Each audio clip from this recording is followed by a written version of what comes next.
20-25 hectare जमीन आसा ही. ती आयज सगळी ह्या उदकान पिड्ड्यार जाल्ली आसा.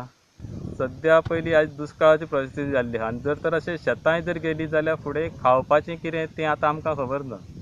कित्याक आयज आमी भाजयेचो आमचो सारको फूल सिजन जाल्लो आसा पूण त्याच टायमार हें भरोन सगळें आयज पिड्ड्यार जाल्लें आसा. खाजून शेतां आहा ती खरें म्हणल्यार इतल्यान आमकां ही खोणोन आयज खंय तरी तापोवंक जाय आसली. पण मानशेची दारां मोडलेल्या कारणान हें सगळें आयज उदक भरोन आसा.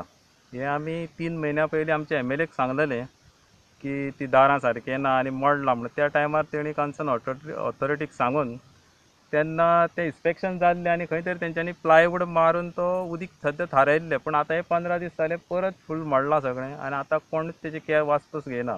गेल्या मायाक मानस मोडल्या त्या आज पासून घडूंक ना हे कमिटीन आनी इतल्या वचून आमचे भाताचोय इबड केलो तो केलो आनी आतां हे आमची मिरसांगो असाणें सगळें काबार करून उडयलें.